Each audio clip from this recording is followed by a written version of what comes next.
gotta give a play mat away, since the Limiteers is such a great channel. All you gotta do is The Circle of Life is a pretty good Lorcana card, and this meta there's an entire deck built around it that can do some pretty busted stuff. So today I'm going to sit down with Josh Paultre, the winner of DLC Atlanta last season and a Worlds competitor, to talk about his favorite deck this season, the Amber Emerald Circle of Life deck. So what is this deck and what's it trying to do? Well, as the name suggests, it's built around the card Circle of Life, a card which allows you to take a card from your discard pile and put it straight into play. To use it, you have to do 3 things. First is get enough characters on the board to sing Circle of Life for 8. Second, you have to leverage cards which allow you to draw and discard to put high-cost characters like Surfer Stitch into your discard pile. And third, you have to find Circle of Life. Do those things and you can set up a pretty cool combo which can allow you to run away with the game. So I would say the game plan with this deck in particular is to try and amass an extremely wide board and a lot of card advantage. Like the strongest plays generally come from being able to sing Circle, of course, to bring back a card that you shouldn't have on a turn early. So it's like similar to a way that blue kind of ramps early on in the game and then drops big threats on turns before they should. Circle kind of gives you the same ability to do that, arguably maybe a little less consistently, but nevertheless allows you to play things like Surfer Stitch on a turn 4, or a Clarabelle on a turn 4, to the point where you have these huge singers still sideways, and then also this big threat that got you more card advantage.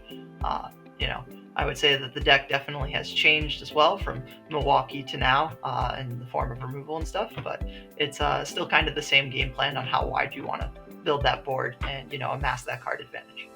Go wide, gain card advantage. And keep that notion of card advantage in your mind because that's what this deck is all about. See, in TCGs, when you're using certain cards to cheat out big cards early to give you an advantage, sometimes you're playing cards that allow you to win the game quickly. This deck isn't quite doing that. One of the best plays in this deck is to recur Surfer Stitch, a card that is fairly big on its own, but when it comes into play, you get to draw 2 cards if you have 2 other characters in play. And that's what this deck is about. Yes, you're trying to get big characters in play early, but one of the reasons that you're doing it is to amass card advantage. And that, combined with some other sneaky card draw on this deck, means that even though this deck can go fast, what it's really trying to do is out card advantage its opponent.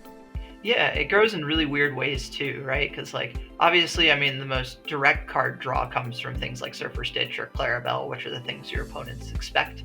But the hidden kind of card draw comes from cards like Scar or Lady. And when you forget that Lady just on play essentially draws 2 cards, it's effectively a pseudo Surfer Stitch that can come early. And Tramp, of course, cycles that card advantage to be the cards you want them to be really, really early on. And again, kind of falls into that same pitfall of playing a card for really good value earlier than you're supposed to due to its reduction. So when you're talking your first 4 turns, obviously it is matchup and play draw dependent, but generally you're looking to pursue one pretty cool combo, and that's 1, 2, 3, Tramp, draw cards, discard cards, sing Circle of Life, and bring back something cool like a Stitch or a Clarabelle that will draw you more cards. Obviously, Circle of Life is key to making this work, but the other card that really makes this deck consistent is that Tramp Street Smart Dog, and it's important to remember what he does. For those of you who don't remember, Tramp Street Smart Dog is a 7-cost card that gets 1 cheaper for every character that you have in play, and when you play him, you get to draw a card and discard a card for every character of yours on the board. And that means that by playing cards on the first 3 turns, you're making him cheaper for turn 4, but you're also drawing multiple cards and discarding multiple cards, allowing you to find that Circle of Life and to put something juicy in the discard pile. The most ideal four turns are your 1-drop, 2-drop, 3-drop, and then for turn 4 you always want Tramp. So Tramp is just going to be that key card, because if you get to amass that 1-drop, 2-drop, 3-drop, it's guaranteed to draw at least 3 cards, potentially more, depending on whether or not you played Lady on 3 that put another turn 2 drop out, or on turn 3 say you want a 2-drop and a 1-drop, vice versa. There are times where you'll have varying numbers from 3 to 4 characters, allowing you to draw 3 to 4 cards to find the cards you need, load up the graveyard with that Surfer, that Clara, or even a Lady sometimes, and then the first 1, 2, and 3 drops can generally sing Circle. That is the biggest goal. So I would say, for me, the most ideal play would be a turn 1 Lady or Bobby. Bobby's always great, probably one of the best in the deck, just because it means that even if you don't find that Tramp, there's still a chance you can sing Circle on a big target because you got that discard outlet early. Turn 2 would be Ursula 1-4. The reason is the Singer 4 allows it to make so that no matter what you play on 3, it'll be 4, 1, and then 3 more, so that's 8. So you'll always be able to sing circle so long as you have that turn 1, turn 2 Ursula, and then turn 3 any 3-drop or 2-drop and a 1-drop. And then turn 3, in my opinion, the most ideal is if you get really, really lucky, which is when you have Lady into an Ursula 2-drop Deceiver of All. And the reason for this is that checking for Strength of a Raging Fire on turn 3 is the most pivotal turn to check for it, because it means it's generally the turn that your opponent would sing it if you were going second. And vice versa, even if you're not going second, it makes the board a little bit wider and also gets to check your opponent's hand for resources before you would have that critical turn of being able to sing circle yourself. Because you don't want your opponent taking away your characters before you've gotten to drop that Tramp for really good value to either dig further or just in general to be able to sing circle, which again is always the key, right? The key is you're playing a math game of get to 8 on turn 4. And if you can do that, that's generally where the deck's operating at its strongest. So to me, I think it's 1-drop, 2-drop, 3-drop, into 4-drop Tramp, ditch, stitch, bring it back with circle, or ditch any, juicy target, whether it's, Lady that still says read, draw 2, and you're amassing a large board, or a Clarabelle, better yet, because you've kind of gassed your hand by, especially if you played like Lady on 3 and played an extra 2-drop on turn 3, you'll be able to probably draw some cards off that Clara. So if you do the math, that's a 1-cost, a 2-cost, ideally a 3-cost Lady that allows you to sneak another 2-cost character into play for free, and then a 7-cost Street Smart Dog and a 7-cost Surfer Stitch. That's 14 plus 8, 22 inks worth of characters on the board on turn 4. That's nuts. It definitely feels it when it resolves like that, for sure. I will say most of the games that you win are generally those games where Surfer's touches on turn 4. I mean, it's the equivalent of essentially just playing like just too much value, right? Like, I mean, people already talk about how good Genie is in purple, right? That 4-drop, 2/4 evasive that says replace itself. Stitch is, 4 health healthier and, an extra card and then an extra 2 attack. And that doesn't incorporate everything you've already put on the board. And of course, that doesn't always happen. You do still have some of those more unique lines with a Shift Lady potentially on turn 3. Instead, if you played Singer Ursula on turn 4, that gives you 5 plus 4, so that's 9 as well.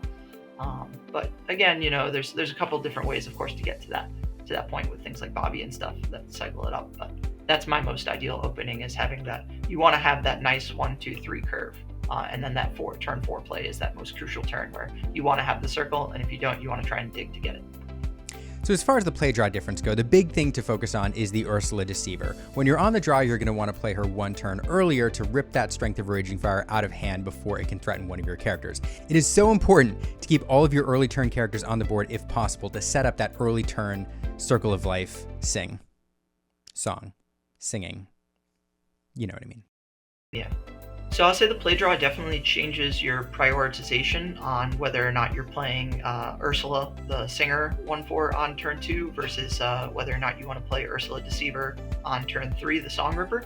Because if you are going second, Strength is much more of a threat, because then your opponent will be able to establish a 3-drop before you get to your turn 4, and will be able to sing because they'll have their turn 4 first. So their 3-drop would be able to sing Strength of a Raging Fire to hit a character, and taking one character off your board can sometimes be the make it or break it point for you from a math perspective, not only from Circle, but of course of Tramp too, if that was your ideal play. But I would say that that's like the heavy priority, is checking your opponent's hand when going second, so that you can, have this wide board to still sing Circle, or as it was the case in Milwaukee, it was also to be able to sing Under the Sea, because against aggro decks such as Yellow Steel, if you didn't have the ability to sing Under the Sea as early as turn 4, you were sometimes just losing the game outright. Now, especially now that you have Mowgli, you have even another hand river to try and make that even a little bit more backbreaking.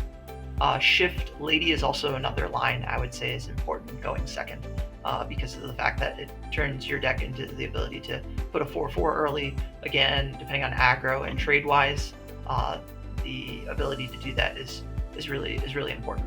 And also it gives you a Singer 5 as well on top of that. If you're shifting on your 1-drop, or even shifting on your 3-drop on turn 4, it makes it so that you bumped it up too, which can get you to that threshold sometimes for Circle. To pursue this early game, altering your hand is fairly straightforward. Obviously, the 1-drop and the 2-drop are critical, but then you really want to prioritize finding Tramp. If you have him, always keep him. If you don't have him, find him at all costs. So I'm always keeping that 7-drop Tramp. Like I said, that card's uninkable. I will keep that card every time. At least one. Sometimes I've even been greedy and kept a second if my hand's good enough. Generally, those scenarios are the most important thing is having that 1 drop, 2 drop, 3 drop. So I'll generally keep a 1 and a 2 drop. Whether I keep a 3 drop really, again, depends on the matchup. But if I'm heavily digging for Tramp, right, you always want to maximize your chances. So most of the time, if I don't have 7 drop Tramp, but I have my 1 drop and 2 drop, I'm willing to risk throwing back that 3 drop at the chance I find Tramp, because since I have such a high density of 2 drops and turn 3 isn't going to happen for another 2 turns, it means I'll have 2 draws to get to that 3 drop. I'd rather send back more on the mulligan, keeping only a 1 drop and a 2 drop at the chance I find that 7 drop Tramp. So I would say most games, your goal is honestly to just keep 3 cards. It's 1 drop, 2 drop plus Tramp, and then if you have the Tramp, then sometimes you can keep that 3 drop. I generally don't keep any of the big bodies, mostly because of the fact I want to cycle to them, and keeping them in opening hand just results them being ink early. Again, it really depends on how, of course, great your opening hand is. Like if you've got the nuts, right, you got Bobby on 1, you've got Ursula, Vanessa, version on turn 2, and you have the Tramp, and then you have a Surfer Stitch, you might be like, oh, well, I can keep the Surfer Stitch because I'm going to play Bobby on turn 1 and then ditch the graveyard early, so I'm already establishing something like that. But most of the time, I would probably throw back those bigger drops, because early game, you're never going to be playing them until you have a discard outlet, and it's better to kind of just cycle the cards you can play now and look for that discard outlet on turn 4 from Tramp, because Tramp's going to give you that 4-card dig, and that's generally enough to find at least one of your higher end cards. So of course, this turn 4 Circle of Life craziness that allows you to run away with the game doesn't always work out. So what do you do if the game runs long? What do you do in the late game? Well, the important thing to remember is that there are a lot of cards in your deck which make use of a wide board. Cards like Tramp, Street Smart Dog, Scar, or even Circle of Life itself require you to have many characters on the board to make maximum use of their abilities. Therefore, don't be afraid to build up a board and be patient, waiting for you to draw one of those key cards that you need to do some really busted stuff. Although it can be tempting to be super aggressive against more control-y decks, that isn't necessarily always the right play. Protect the cards that you're going to need later if you can. So later on in the game, I'll say this too. You're not obviously always going to see Circle on turn 3, right? On turn 4 with that Tramp. That beautiful combo doesn't always happen. So sometimes you're stuck essentially playing a value game.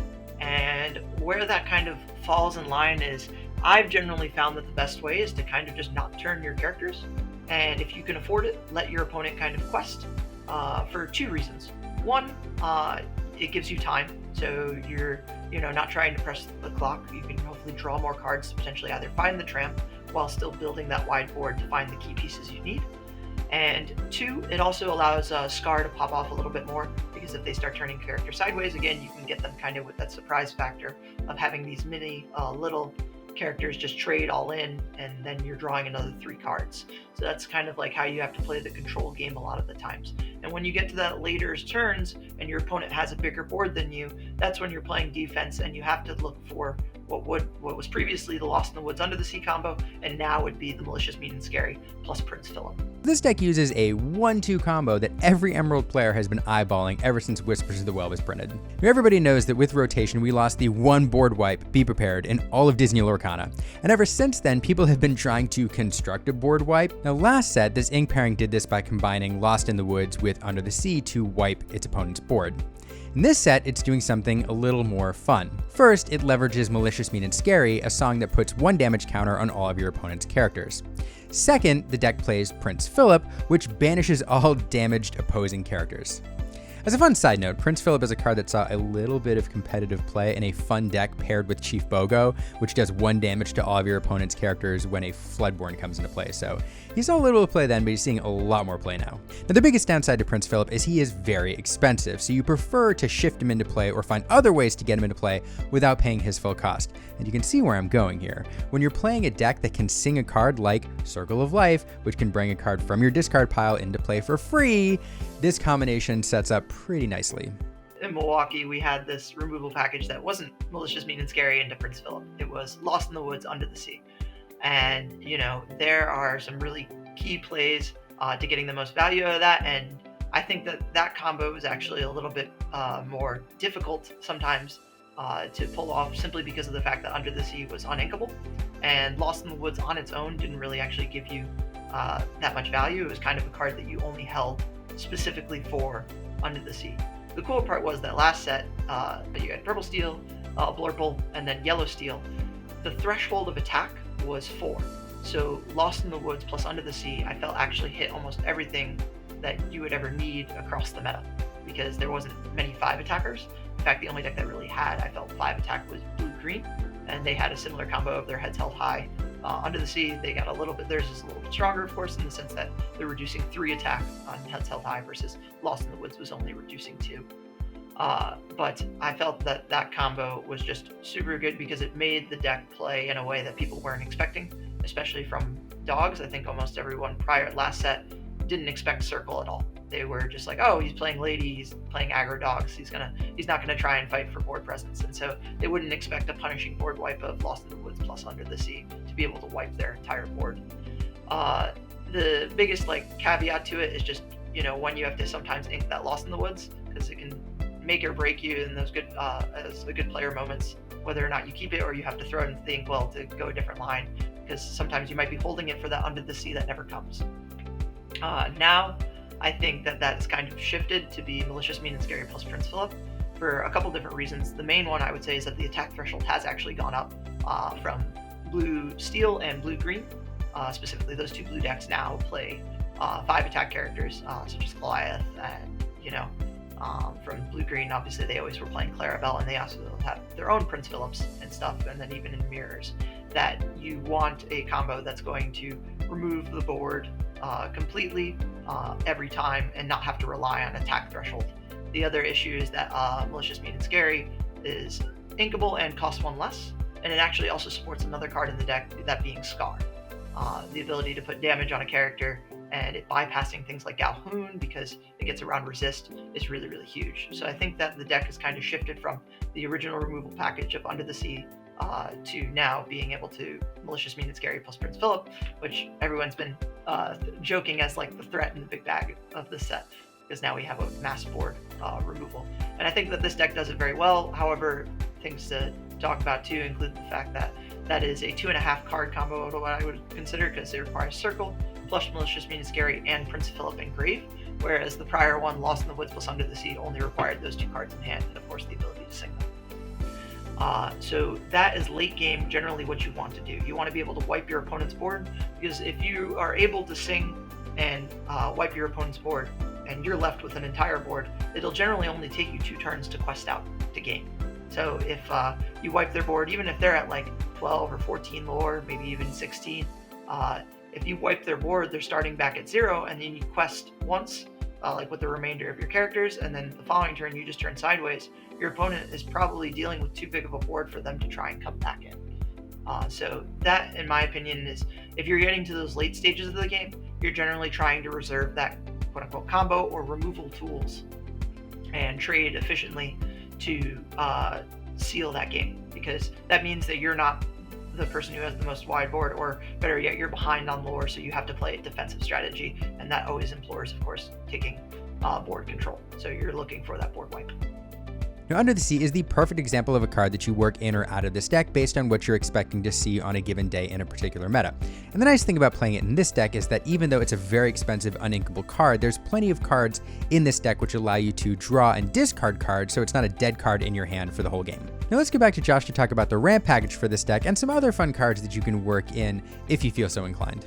So I've seen a lot of different variations now, of course, of Circle. I think one of the most prominent ones, because I think one of the early 10Ks was actually the ramp package. So there was a lot of people on the Pluto Raja line and the Huey, and then they also play the Amber Champion Mickey, which essentially says if you have 2 or more Amber characters, all your other Amber characters gain +2 health, and it is Singer 8 as long as you have those 2 Amber characters out. Now their goal is, instead of having their standard 1, 2, 3, they do, but instead they're just trying to use Pluto to discount and play Amber Mickey Champion earlier, or Raja to protect that Pluto, so that way they have their reduction effects to still potentially play Tramp or Mickey early on.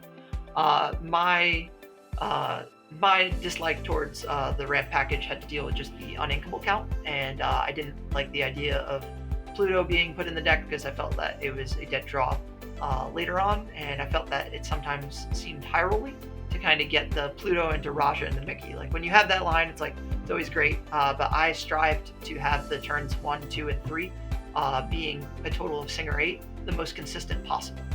Whereas in their deck, the only way they're going to get that Singer 8 generally on turn 3 is if they do see the Micker Amber Champion with a reduction card such as Huey or Pluto.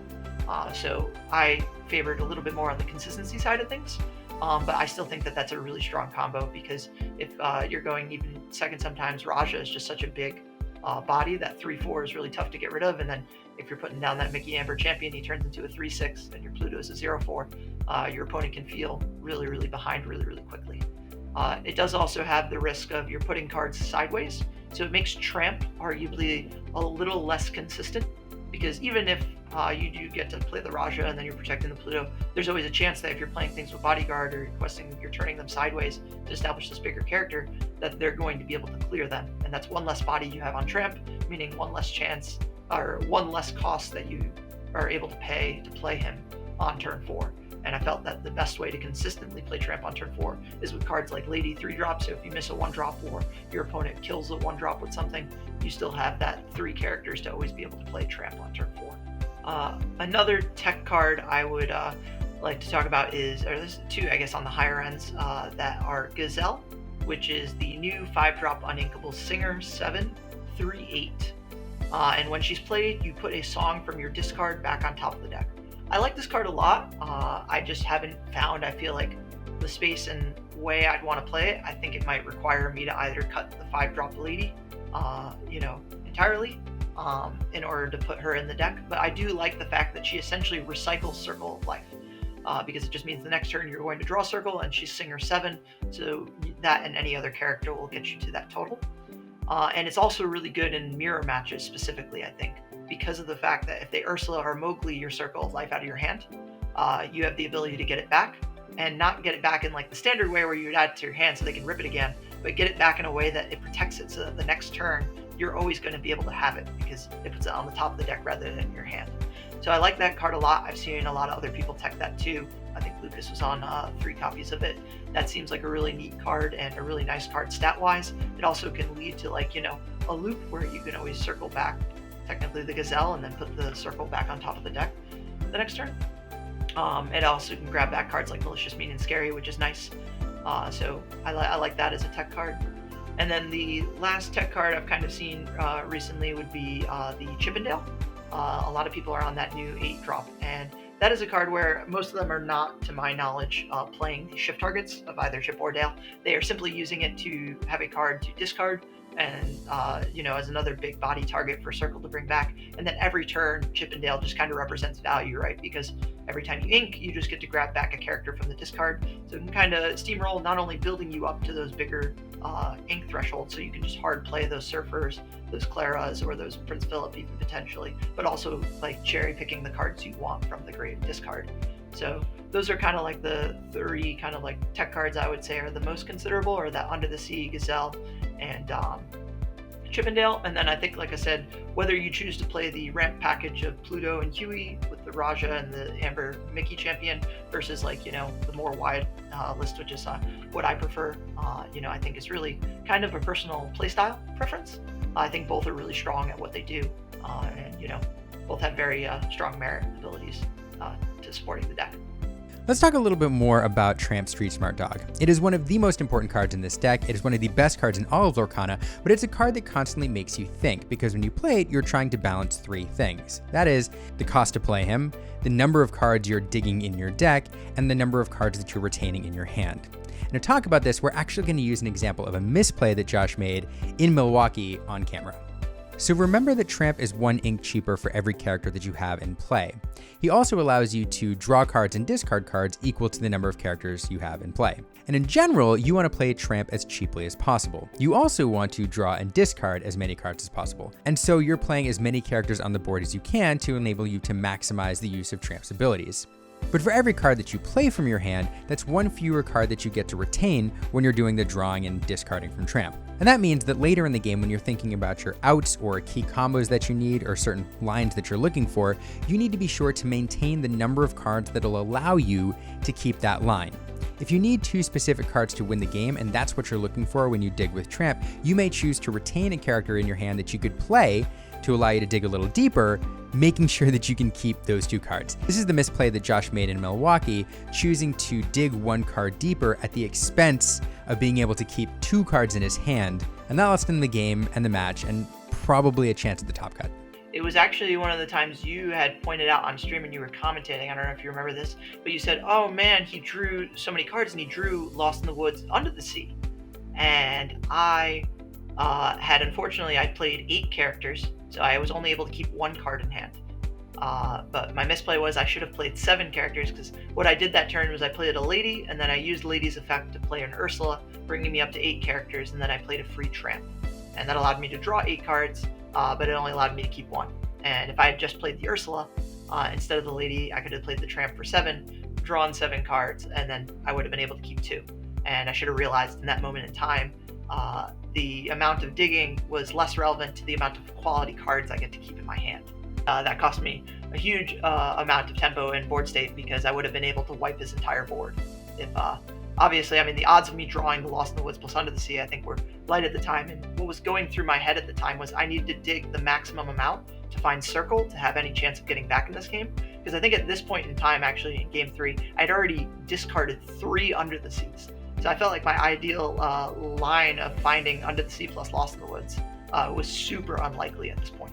But that's an oversight on my head, and I was just like, oh man, watching it back, I'm like, damn, I can't believe I played that 8th character. That really knocked me out on that one. But again, you learn. Pros make mistakes all the time. We're not perfect, so it's always good to be able to watch that match back. And like, as much as like it pains me to be like, damn, I can't believe I made the misplay, I'm so happy I get to like look back at it and reflect on it and be like, oh wow, that was that threw the game for me in that position, because I would have been able to potentially wipe the board. Oh, I saw Lost in the Woods, right? That's his hand. It's so funny when he's going back and forth between the 2. I'm like, but here's the problem. How many did he have in his hand when he played that Tramp? Because if he did only have 1, he can only keep 1. yeah. So There's another card Josh wanted to highlight that people sometimes misuse, and that is Scar Vengeful Lion. Now this card can be a draw engine, but only if you don't forecast what you're doing and drop him at the right moment to take advantage of a particular board state. Yeah, so I think the key one would probably be Scar. At the time, previously, Scar wasn't like nowhere to be found in obviously green yellow decks, let alone circle decks. Now I think a lot more people have been playing it and testing it because of Malicious Mean and Scary. But one of the things that I felt that people misplay the most about this card is that they'll try and establish it preemptively. So when their turn 4 comes, and if they don't have Tramp, or like if they have 2 options sometimes, right? And obviously not Tramp, because I think Tramp is almost automatically always going to be the turn 4 play. I think most people realize that that's always the best turn 4 play if you can. They will put the Scar out, even though the Scar is not going to draw cards or they're not going to challenge that turn. Scar is really best for the follow-up after you circle something, of course, because then people will challenge into your characters that all have like 1 attack, your 1 drop, your 2 drop, your 3 drop, and then they'll generally have a damage left on them, because people, of course, want to favorably trade. I mean, that's the nature of card games. They have to, right? Like, they're not going to just trade 1 for 1 against you every time. They want to get a 2 for 1. And Scar is one of those cards where if you establish it preemptively, your opponent will always just be able to play around it. They know it's coming because it's already on the board. You've already telegraphed that you want to trade up essentially to, draw a bunch of cards on every card you swing with into that damage character. It's always, in my opinion, best to kind of hold it and hide the fact that you have it. Now, especially with things like Malicious Mean and Scary, you have the ability, of course, to, trigger it kind of out of nowhere. And those are kind of like some of the best turns too, right? Where you'll just sing a Malicious Mean and Scary, play the Scar, and then challenge for your 2 drop and 1 drop. And that just says draw 2. While establishing a character with Ward that, steel decks, and essentially any deck that's not playing the Prince Philip combo, they will never be able to touch Scar. And that was kind of like the beauty, in my opinion, of the card, especially last set, was that it didn't matter if I was against Blurple, Amber Steel, Purple Steel, no deck other than blue-green heads held high Under the Sea was ever going to be able to turn my Scar sideways. He essentially becomes a threat as soon as he hits the board. So there are skillful times where maybe you do want to play that preemptively to prevent your opponent from questing. But most of the time, I felt that he's always best as a surprise card. So I feel like that's one of the cards where I would say is a key, thing that people might misplay at. There's another card in this deck that's easy to misuse, and that is Circle of Life itself. Because Circle of Life is so expensive, and because it can allow you to put some really expensive and powerful cards into play, it's tempting to hold Circle of Life too long, to wait for that really juicy target and pass up cards that can actually help you close out or win the game. Even if you don't have a big, powerful target in your discard pile, sometimes the right move is to pull out something smaller, or a utility card that allows you to draw a card and discard a card to pursue one of your outs. Play Circle when you need Circle, and don't fall into the trap of thinking that it's only there to be used on big, powerful bombs. I've seen a lot of people will not want to play Circle because all they have in grave is like a lady or a scar, and they don't have like the juicy big target of like a 7-drop Stitch or a Clarabelle. But circling back a scar, or even just a lady 5-drop that still reads draw 2, or even circling back a Tramp 7-drop that still says draw 1 and then discard 1 for each card you have on board, that can get you to the next circle and load up the graveyard simultaneously. I think that you don't always have to save it for the Prince Philip or the biggest thing. Sometimes it's just about getting the most value out of your cards at the time you have them. Especially for like an Ursula or Mowgli, there have been times I've done that because I'm like, oh well, blue-green player is going to wipe my whole board if I don't take the action out, and if they only have 2 cards in hand, I know that it's hopefully going to hit the one that I need, right? So sometimes you do just have to circle back, a 2-drop, just because it can be the make or break point for, winning that game. So yeah. So overall, this is a deck that can do pretty well in the current meta. It has a pretty good matchup spread and has the tools to deal with a lot of the other big bogeymen in the format. As we heard earlier, Josh piloted this deck in the DLC and was basically 1 game away from making the top 32 out of a field of 2,000, so it's pretty good. And this deck is also just fun to play. This character recursion mechanic isn't something that we've seen terribly often in the competitive meta, and it's also fun when you get to do really busted stuff like playing 24 inks worth of things in a single turn. When I asked Josh why he loved it so much, he said the versatility. So I think that it's really versatile, actually, in the way that it plays. By loading up the graveyard with a bunch of different cards, you have a lot of different options a lot of the times of what you want to pull back. Whether you want like a big character, just Surfer, just drawing 2, or if your opponent's more control and they've got cards like 6 cards in hand, you can bring back a Clarabelle, draw even more cards at the end of your turn, and you also, all the while, still building a board. I feel like the fact that you're always just kind of building this super wide board, it becomes very intimidating for your opponent to kind of deal with, and you're not always giving them the best trades, like I said, because I generally won't turn characters until I have the circle. And once I have the circle, then that means I generally have more cards. And when I have more cards, that means I have Scar and things, to the point where even if you're trading into the small bodies off the circle, I'm going to draw more cards back on the crackback on my follow-up turn by challenging with my big character and playing Scar or playing another circle. It does a really good job of overwhelming the opponent, in my opinion. Like, it just amasses a lot of advantage very, very quickly. So that, I would say, is one of the leading factors of why I think the deck's good. And to be honest, I think Tramp is probably just one of the best cards we've ever seen as a dual colored card. Like, I'm going to be honest, I don't think there's a better dual colored card. This card just reads insane. Draw 1 for every character, and potentially you play it for free if you have 7 characters, or at least at a reduced value. You're just getting premium stats, a premium effect, all on an inkable card. Not that you ever want to ink it again. But yeah, it's just super strong card. It's a consistency piece. It says find the answers that you don't have. There are games when I look back and I'm like, man, I actually could have found it if I had played differently, and it kind of always represents finding that comeback potential too. So that would kind of be why I think the deck is good. I think it's got a wide spread of matches and just consistent at what it does. So to close, Josh has a fun surprise for all of you. He wants to give away one of his cloth playmats. You see, he's not only a fantastic player and deck builder, but Josh also produces cloth playmats on the side. We're going to post a link to his shop in the show notes. There's always new designs. They're really fantastic, and they're made to mimic the Spellground playmats of the 90s. So he's going to tell you how you can win one of those right now. I got to give a playmat away since Little Mateers is such a great channel. Love you guys. Thank you for having me on here, of course, as always, Liam. And yeah, all you got to do is like, comment on the video, tell me maybe your favorite tech card, or just favorite card from the yellow-green strategy as a whole. And yeah, we'll ship out a playmat to the winner.